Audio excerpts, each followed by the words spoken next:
দর্শক বন্ধু, আমার এই নিউজ চ্যানেলে আপনাদের প্রত্যেককে জানাই স্বাগত।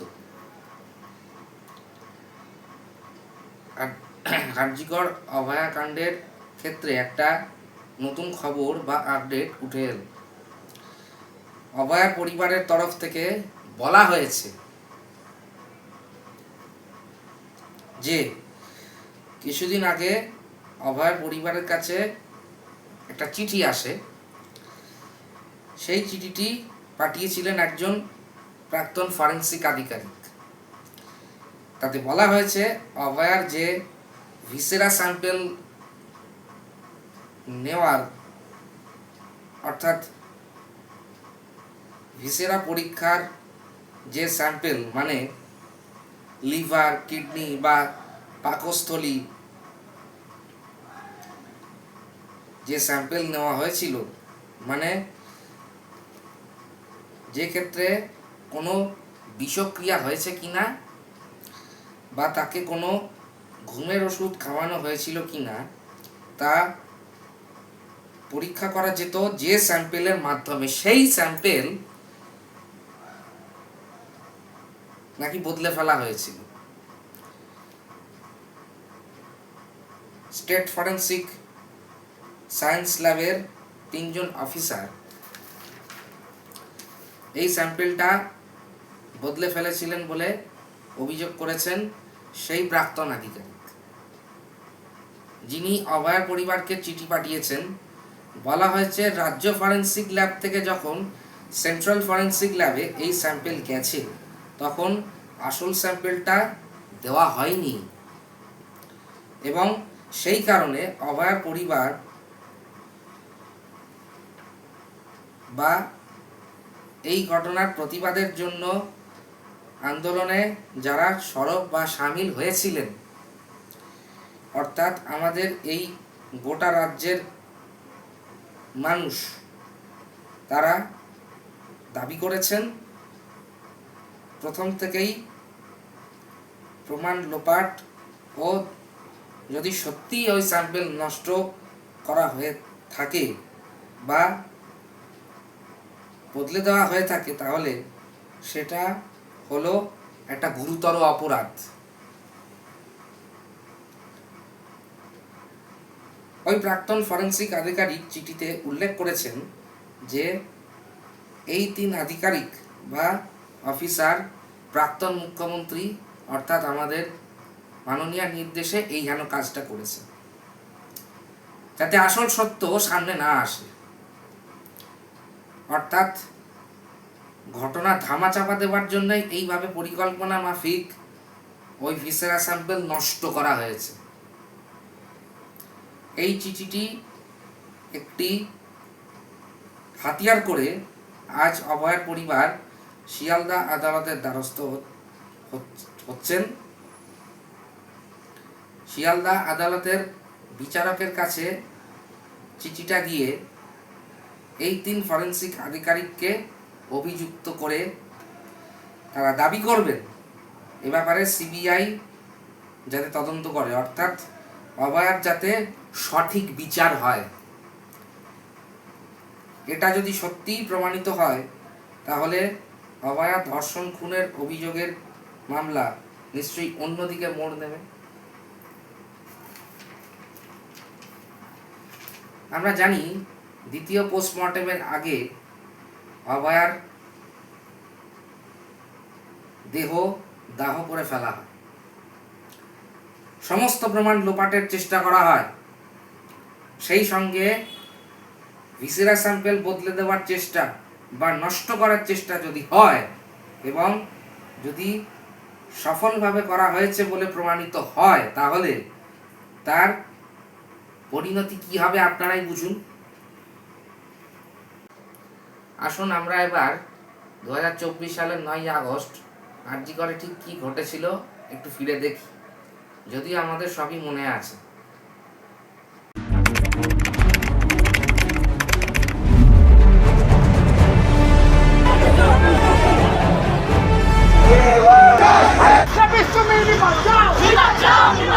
আমার মেয়ে আর আমার কাছে আসবে না।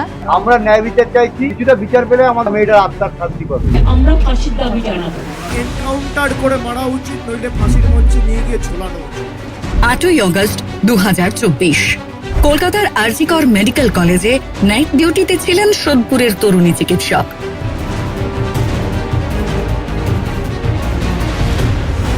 9ই আগস্ট 2024 আরজি করের সেমিনার হল থেকে উদ্ধার তরুণী চিকিৎসকের দেহ। ধর্ষণ করে খুনের অভিযোগের তদন্তে নামল কলকাতা পুলিশ, তোলপাড় রাজ্য।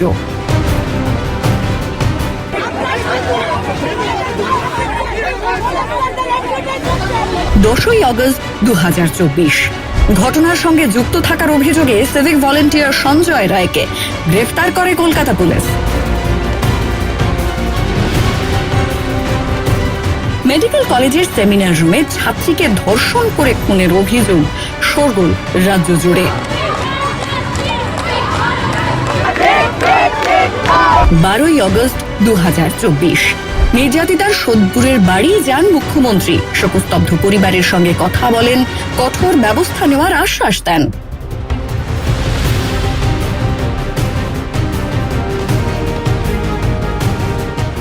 খুবই বেদনাদায়ক ঘটনা। যেই জড়িত থাক তাকে ইমিডিয়েট শাস্তি দিতে হবে এবং আমরা চাই এই কেসটা ফাস্ট ট্র্যাক কোর্টে হোক। ফাস্ট ট্র্যাক কোর্টে হলে জুডিশিয়াল প্রসেসটা তাড়াতাড়ি হবে এবং তাতে আমরা ফাঁসির দাবি জানাবো। 13ই আগস্ট 2024 কেস ডায়েরি আমাদের হ্যান্ডওভার হয়ে গেছে। অনেবল হাইকোর্ট আজকে আমাদেরকে বলেছিল সিবিআই কে আজকেই হ্যান্ডওভার করে দিতে, তো আজকে আমরা কেস ডায়েরিটা হ্যান্ডওভার করে দিয়েছি। এটা শুনুন, খুশি হওয়ার কিছু এমন কিছু দেখতে পাচ্ছি না। আমরা ন্যায় বিচার চাইছি। এমন কিছু তো হয়নি যে কালকে আমার মেয়েটা বাড়ি চলে আসবে। আমার যেমন ডিউটি যায় প্রতিদিন সকালবেলা বিকালে আবার ট্রেন চলে আসবে, সেরকম তো কিছু হয়নি এখনো। যখন কিছুটা বিচার পেলে আমাদের শরীরের শান্তি, মনের শান্তি, আমার মেয়েটার আত্মার শান্তি পাবে। সুবিচারের দাবিতে পথে নামল শহর কলকাতা।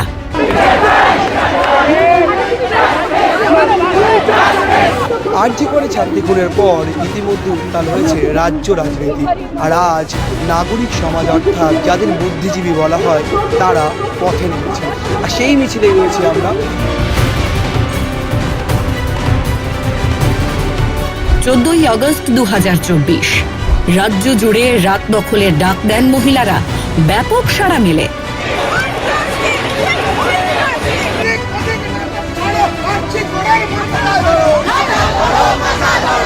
14ই আগস্ট 2024 আরজি কর মেডিকেল কলেজ ও হাসপাতাল চত্বরে ব্যাপক ভাঙচুর।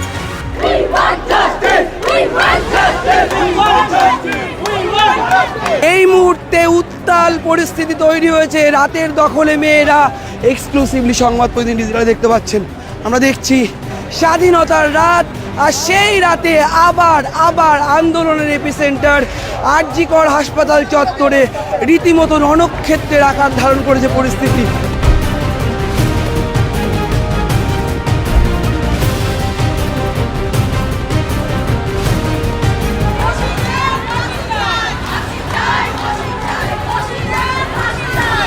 আঠেরোই আগস্ট শতপ্রণোদিত মামলা দায়ের, পুলিশ সুপার বিনীত গোয়েলের পদত্যাগের দাবিতে সরব চিকিৎসকরা।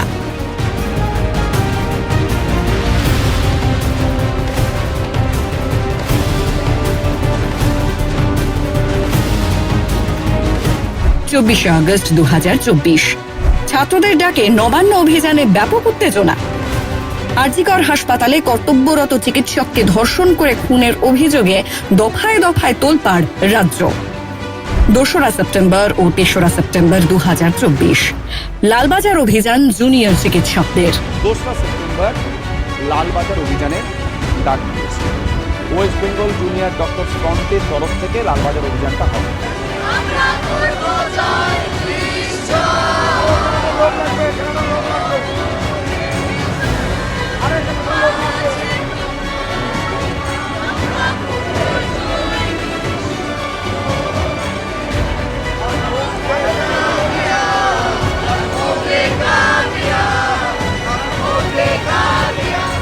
দশই সেপ্টেম্বর 2024 স্বাস্থ্য ভবনের সামনে অবস্থান আন্দোলন শুরু জুনিয়র চিকিৎসকদের। অবস্থান সরাতে বারবার চেষ্টা নবান্নের। যতক্ষণ না আমাদের সমস্ত দাবি মানা হবে ততক্ষণ আমরা এখানে শান্তিপূর্ণ অবস্থান বিক্ষোভ চালাবো।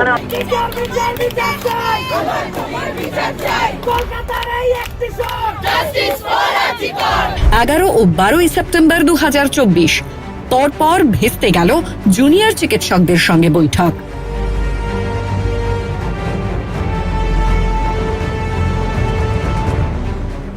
আমি মানুষের স্বার্থে এমনকি নিজে পদত্যাগ করতেও রাজি আছি। আমার মুখ্যমন্ত্রী পদ চাই না, কিন্তু আমি চাই মানুষ বিচার পাক, তিলোত্তমা বিচার পাক, আর সাধারণ মানুষ চিকিৎসা পাক। 14 সেপ্টেম্বর 2024 জুনিয়র ডাক্তারদের স্বাস্থ্য ভবনের অবস্থান মঞ্চে আচমকাই হাজির হন মুখ্যমন্ত্রী। আন্দোলন প্রত্যাহারের দাবি মমতার। আপনাদের ডিমান্ডগুলো আমি ভাববো, আমি চিন্তা করব, এবং আমি চাই তিলোত্তমার বিচার হোক। আমি সিবিআইকে অনুরোধ করব যত তাড়াতাড়ি বিচার হোক, এমনকি 3 মাসের মধ্যে তারা যেন ফাঁসির অর্ডার দেয়। আপনারা প্লিজ দয়া করে, আপনারা আমাদেরই ঘরের ভাই বোন, আপনারা কাজে যোগদান করুন, এবং আমি বলতে পারি আপনাদের প্রতি আমি কোনো অবিচার করব না। 14 সেপ্টেম্বর 2024 সন্ধ্যায় মুখ্যমন্ত্রীর কালীঘাটের বাড়িতে বৈঠকের জন্য আন্দোলনরত চিকিৎসকদের কয়েকজন। মুখ্যমন্ত্রীর বাড়ির দোরগোড়া থেকেই ফিরলেন তারা। আমরা রাখছি এবং তোমাদের শেয়ার করবো আমরা মিলিয়ে, এবং এটা আমরা কেউই টেলিফোন করবো না, যেহেতু কোর্টে কেস চলছে। আমরা এটা সময় মতো কোর্টের কেসটা একটু শেষ হয়ে গেলে তোমাদের দিয়ে দেবো, তোমাদের কেউ একদিন ওয়াচ করতে পারো যে আমরা টোটালটাই রেকর্ড করবো। নিশ্চিন্তে থাকো, এইটুকু আমার প্রতি ভরসা রাখতে পারো। তোমাদের মিসলিড করবো না, তোমাদের কোনো করবো না। তোমরাও কেন পিটবে? আমি 2 ঘন্টা তোমাদের জন্য দাঁড়িয়ে আমিও ভিড়ছি। আমার চিফ সেক্রেটারি, আমার ডিজি পুলিশ, আমার আইবি হেড, আমার হোম সেক্রেটারি মন্দিনী, আমরা সবাই ওয়েট করছি। তোমাদের সকলকে ছাপা দিয়েছে এই কারণে যে তোমরা যাতে না ভেজো, এবং তোমাদের বসবার জন্য পাশে অ্যারেঞ্জমেন্ট করা আছে। তোমরা অন্তত মিটিং না করে একটা চা খেয়ে যাও। তোমরা যদি কেউ আসতে চাও, আমি সবাইকে বলবো যারা যারা আসতে চান তারা দয়া করে আসুন। তাহলে আপনারা যদি নাই এসে বাড়িতে মিটিং করেন, তাহলে আপনারা আমাকে চিঠি দিলেন কেন? এত অসম্মান কেন করছেন? তোমাদের সব ডিমান্ড করে মানতে পারি না। আমি তোমাদের আগেও করেছি, কেন আমি ভিডিও তোমাদের কাছে আজকেই দিতে পারছি না, বা টোটালটাই রেকর্ড করা।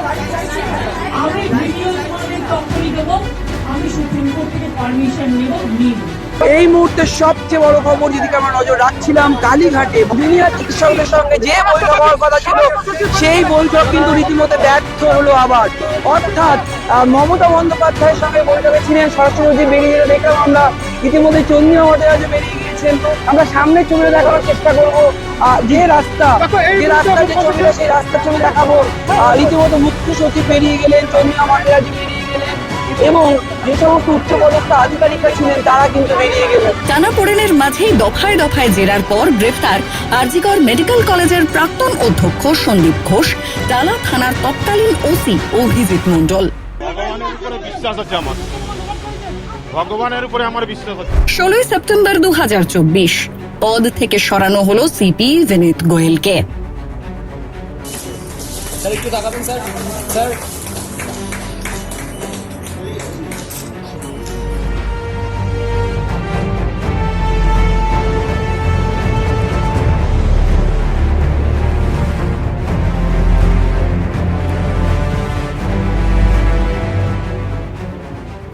20 সেপ্টেম্বর 2024 স্বাস্থ্য ভবনের সামনে থেকে অবস্থান প্রত্যাহার জুনিয়র চিকিৎসকদের। অভয়ের মা বাবা এবং সমাজের সমস্ত বিশিষ্টজন, বিশিষ্ট নাগরিক যারা আমাদের বারবার এই রিকোয়েস্ট করেছেন, সেই জায়গাটাকে সম্মান রেখে এবং আমাদের লড়াইকে আরো সামনের দিকে আরো তীব্রতরভাবে এগিয়ে নিয়ে যাওয়ার অঙ্গীকার রেখে আমরণ অবসরের যে জায়গা, সেই জায়গাটা আমরা প্রত্যাহার করছি। 27 সেপ্টেম্বর 2024 আরজিকর আন্দোলনের মাঝেই সাগর দত্ত হাসপাতালে চিকিৎসক ও নার্সদের ওপর হামলা, শুরু কর্মবিরতি।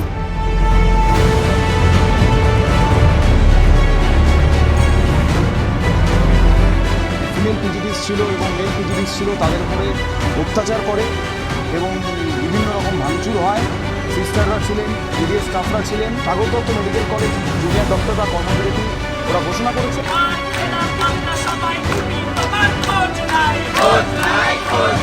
5ই অক্টোবর 2024 স্বাস্থ্য সচিবের পদত্যাগ, চিকিৎসকদের নিরাপত্তা সহ একাধিক দাবিতে ধর্মতলায় অনশন আন্দোলন শুরু জুনিয়র চিকিৎসকদের।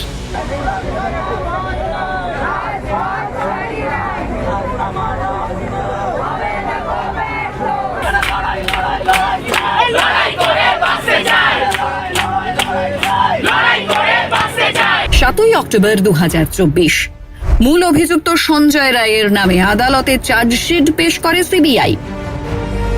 19 অক্টোবর 2024 মুখ্য সচিবের মাধ্যমে আন্দোলনকারীদের সঙ্গে ফোনে কথা মমতা বন্দ্যোপাধ্যায়ের। আপনারা দয়া করে কাজে যোগ দিন। আমি চাই আপনারা কাজে যোগ দিয়ে আপনারা অনশন থেকে উইথড্র করে, এটা আমার অনুরোধ, আপনি মানবেন কি মানবেন না, it is absolutely your freedom of choice.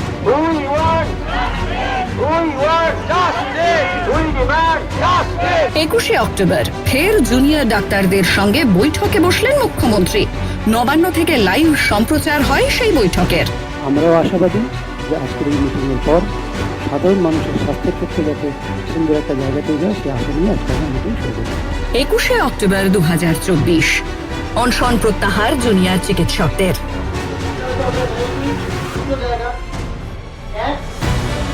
সাধারণ জনগণ আমাদেরকে পাশে আছেন এবং এই নাগরিক আন্দোলন আমরা এগিয়ে নিয়ে যাচ্ছি, এই প্রতিজ্ঞাকে আমরা রাখছি এবং আমাদের বাবা এবং সমাজের সমস্ত নাগরিক যারা আমাদের বারবার করেছেন সেই জায়গাটাকে সম্মান করবে এবং আমাদের লড়াইকে আরো সামনের দিকে আরো তীব্রভাবে এগিয়ে নেওয়ার অঙ্গীকার রেখে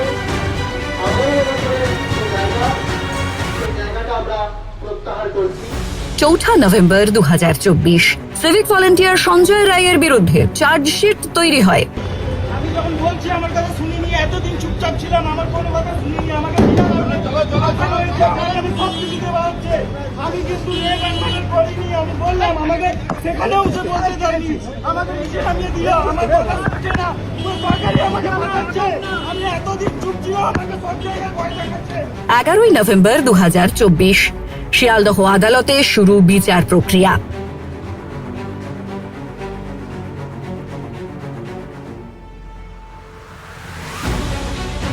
18ই জানুয়ারি 2025 সঞ্জয় রায়কে দোষী সাব্যস্ত বিচারকদের। মূল অভিযুক্ত ছিলেন সঞ্জয় রায়, তাকে কিন্তু ইতিমধ্যে বিচারক অনির্বাণ দাস তিনি কিন্তু ইতিমধ্যেই দোষী সাব্যস্ত করেছেন বিভিন্ন তথ্য প্রমাণের ভিত্তিতে যে দাবি করা হয়েছে আদালতে, এবং সেই দাবির পরিপ্রেক্ষিতে সঞ্জয় রায় কিন্তু দোষী সাব্যস্ত হয়েছে। যা মেডিকেল এভিডেন্সেস আছে সেইটা ওনার এগেনস্টেই যাচ্ছে এবং সেই যে নির্দোষ সেই সপক্ষে কোনো রকম সে তথ্য কোর্টের সামনে তুলে ধরতে পারেনি, সেই জন্যই জজ সাহেব তাকে আজকে সাজা দিয়েছেন। 20 জানুয়ারি 2025 অভিযুক্ত সিভিক ভলেন্টিয়ার সঞ্জয় রায়কে যাবজ্জীবন কারাবাসের সাজা শিয়ালদহ আদালতের। দুপুর 2:45 পর শিয়ালদহ আদালতের মাননীয় বিচারক অনির্বাণ দাস যাবজ্জীবন মুক্তি পান।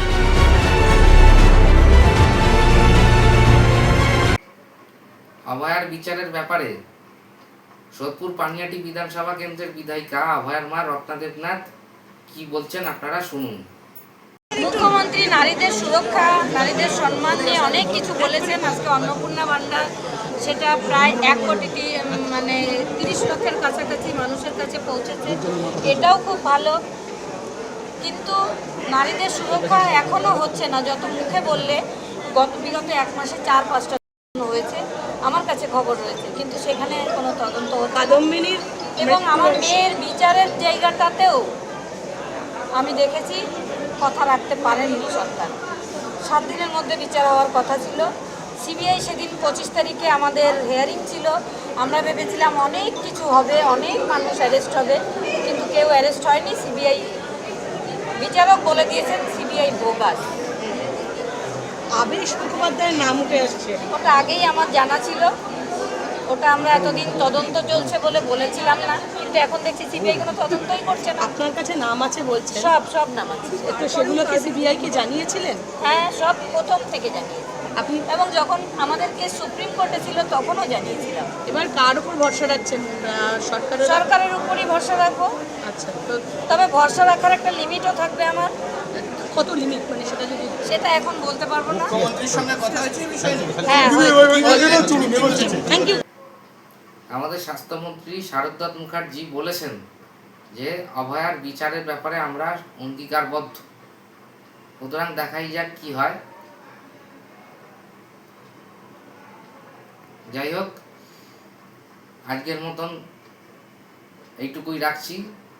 আবার দেখা হচ্ছে খুব তাড়াতাড়ি পরবর্তী ভিডিওতে।